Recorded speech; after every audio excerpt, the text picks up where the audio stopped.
Hi, this is Krishna Iyer with the Iyer Think Tank in Delray Beach. This short podcast is about a Japan Times article that we just read on the Iran war. Takaichi, the Prime Minister of Japan, is visiting the United States.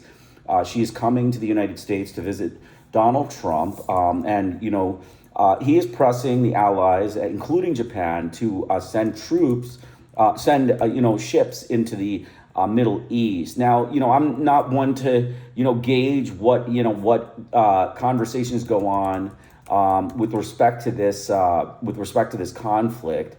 All I am aware of is that she's coming to the United States.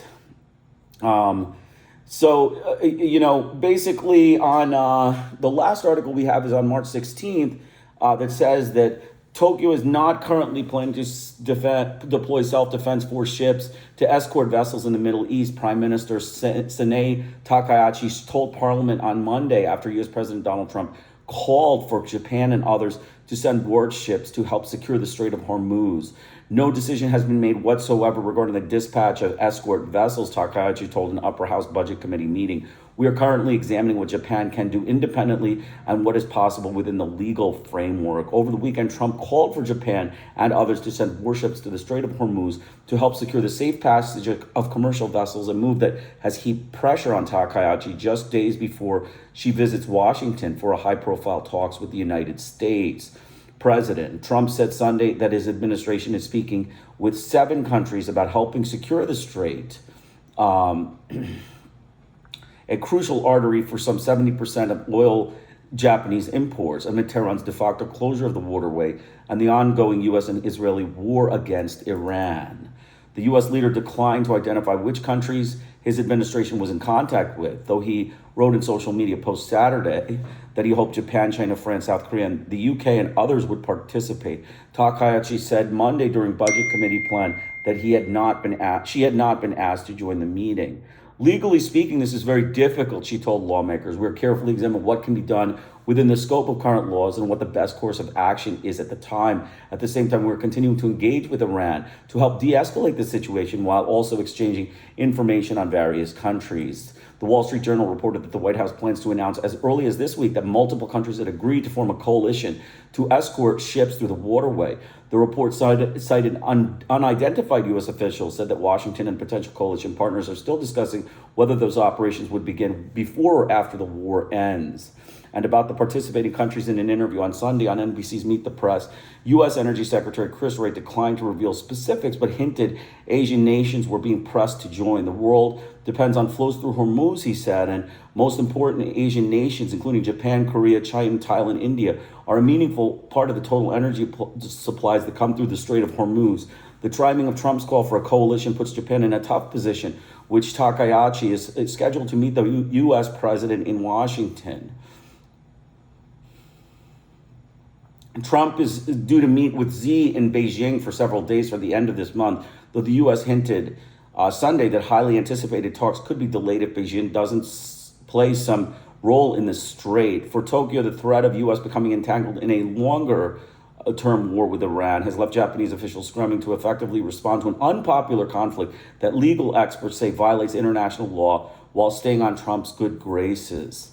Basically that's, the summary of this article. I'll put the article in the Zoom link. My recommendation to the Asian coalition, basically my suggestion to the Asian coalition is, please do not participate in Trump's war. Trump's war is an illegal attack of aggression. It is an illegal international humanitarian, blockade and an illegal war against the Islamic Republic of Iran. And, I suggest to Takaichi, I suggest to President Xi, I suggest to all the Asian leaders, the dignified and seasoned late politicians of Asia, that they do not participate in this thug conflict that the U.S. government and its associated allies, including, the Arabians, as well as the Israeli government, are participating. This is a thug action. It is an illegal action against international law. And I strongly urge Xi, Takaichi, all of the Asian players to not participate. Do not send any kind of military assets to the Strait of Hormuz. You will be entangled in a war of aggression by the United States, and you will be part of their criminal trials if they actually have a criminal trial against them at the International Criminal Court. Remember, this is a open-ended conflict. Donald Trump has not confirmed that he is not going to get charged at the International Criminal Court. So if he goes to the International Criminal Court, your countries will be complicit in crimes against the Iranian government. And my advice is just stay out of the conflict. I mean, the best advice here is, keep your hands off. Keep your hands off. Donald Trump should have followed this advice. He should have followed the advice of keep your hands off. But he didn't do so. He is a racist, neo-Nazi, Christian witch-hunting nuclear gangster. I mean, he was looking for nuclear weapons like a racist, Christian, neo-Nazi, witch hunter. And he hasn't found any. And there's nothing that anyone can do other than let this war, pass out and let Donald Trump is the, big general again. To the Asian subcontinent, Donald Trump is the big general. He's the big man in this. He needs to, show that this wasn't just a dabbling of his, a dabbling in the military war machine.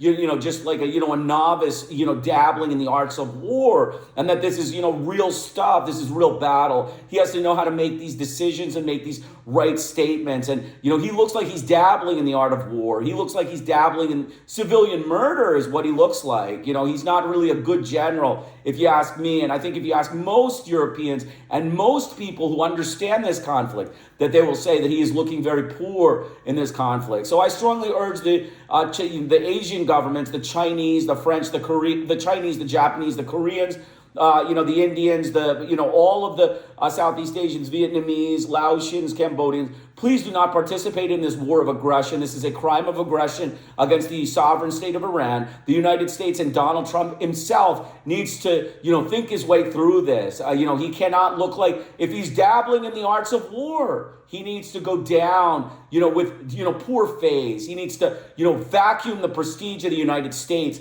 in his, free fall from, proper positioning. The U.S. is free falling in prestige here because of their, vicious campaign of terror. And they have, basically turned this into an anti-Muslim butcher conflict. I mean, this is an anti-Muslim butcher, and he needs to sit down and accept that he is interested in murdering Muslims. That's the only goal of this conflict. That is what is happening now. The economy is going down, the inflation is going up, and the recession is on the horizon. And I strongly urge everyone in Asia not to participate in this conflict. It is too dangerous. And, as I said, I will put the, I'll put the discussion section, I will in the description put the articles that I, advise reading. Takaichi's one leader, all of them have said no. Until now, all of the Asian leaders have said no. I suggest they keep that stance when Takaichi meets with Donald Trump. When she meets with Donald Trump, she should keep that stance and keep out of this war. Again, this is Krishna Iyer with the Iyer Think Tank in Delaware Beach. Have a great day.